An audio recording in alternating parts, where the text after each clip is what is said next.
Good morning. I want to brief you about the incident that we're unfortunately investigating this morning. This morning at around 6:29 a.m., the Oakland Police Department received a call of a gentleman armed with a firearm and brandishing that firearm in the 2400 block of Telegraph Avenue. Our officers responded and made contact with the suspect in the 2100 block of Telegraph, where the suspect immediately began to fire shots at the officer. The officer was struck with that gunfire, and through our investigation, we know now that our officer, an additional officer, did fire back. So we do have an officer-involved shooting that we're also investigating, striking the suspect with non-life-threatening injuries.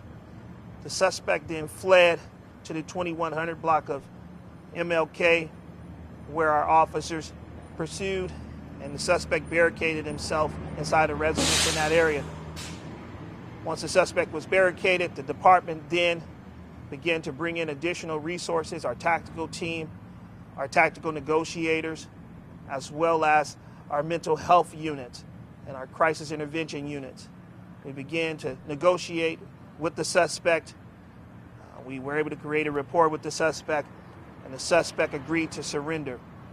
We have recovered the firearm that was used in this crime. We have also recovered the knife that the suspect used to injure himself while he was barricaded. Again, this is a difficult day for us, but a day that we are very fortunate because the officer is currently being treated for non-life-threatening injuries, and the suspect in this case is also being treated for non-life-threatening injuries. But this is a sober reminder of how dangerous it is in the city of Oakland, how armed suspects will quickly utilize these firearms towards our officers, like we've seen in so many other cases. 100 homicides in our city, 3 shootings last night alone. The level of violence in this city continues to be intolerable. Today, we're very fortunate that nobody was fatally injured, but this is a reminder for the other 53 officers that the Oakland Police Department has lost, that are etched in our wall, that this is a very dangerous job. This job comes with tremendous risk. So I'm honored that these police officers go out there every day and put their lives on the line for this community. A community member called us and we responded. And a suspect chose to use that firearm on an officer today. We all should be thankful that nobody was fatally injured. We'll continue this investigation. We'll continue to look into the circumstances regarding why this happened. We truly understand the important role that it played to have our mental health staff with us to help negotiate these things. We don't understand what the circumstances were behind this. Why did this happen? But again, this is just the beginning of the investigation. We'll be continuing our investigation throughout the day. With that, if there's any questions, I'll take them. How's the officer? Can you tell us anything more?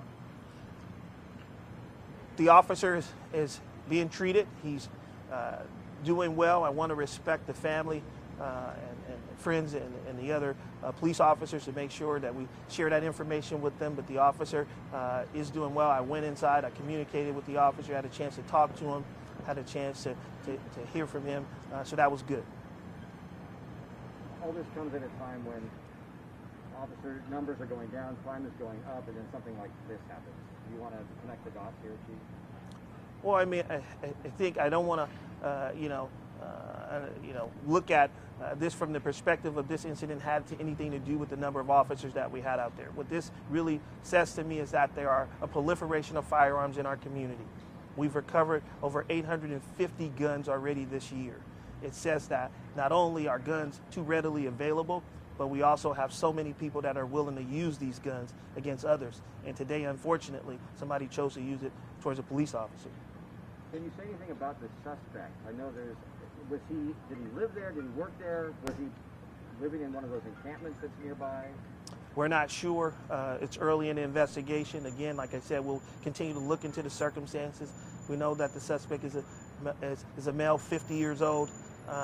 who is obviously somebody that we want to look closely into and look at his history and see what might have contributed to this incident today, but we're still early in the investigation. Did anybody else see it? No, not at this time. So many standoffs either go really wrong or they end in some kind of tragedy, some kind of injury. It sounds like this is a situation where things went really well in terms of the negotiation. Do you want to say anything about that? Yeah, it really goes to the way in which we are approaching these situations, trying to make sure that we are negotiating our way through these things, but also bringing in different, people to be a part of that negotiation, not understanding what circumstances we may face. So we want to be prepared for whatever situation we encounter in terms of the person's mental stability. Officers on the scene didn't really have a chance to take some sort of tactical strategy. Is that what you're saying? Can you speak to that? Well, I think it's early on to say specifically what the officers encountered. We know that shortly upon their arrival, they did encounter gunfire. You say what type of gun it was? Not prepared to put out that information at this time, but we will at some point. There was a handgun. Yes. Thanks, Chief. When was the last time someone, a member of your force, got injured on the job? I can't recall. Do you remember when? Was the last time someone was shot on her? Are you talking about, just to clarify your question, are you talking about an officer getting shot? An officer, yeah. Okay. So an officer getting shot, let me get back to you on that. Can we Yeah. look at that? Because we have had very low officer involved shootings, so Yeah. we're going to get back to you on that. Yeah. And I think that goes to the way in which we're addressing these kind of armed situations, right? That we're doing it in the safest manner in which we can. And so we've been fortunate not to be involved in many officer-involved shootings. And I think that's a credit to our officers and the way they're being trained. But obviously when you face circumstances where when the officer immediately arrived, they encounter gunfire, doesn't matter what tactics you have. Sometimes people are going to make decisions. Suspects are going to make decisions to use gunfire towards officers, and you're not prepared for that. And so we just are fortunate today that it didn't lead to something more serious, injury more serious to the officer. All right. Thank you all. Thanks, Chief.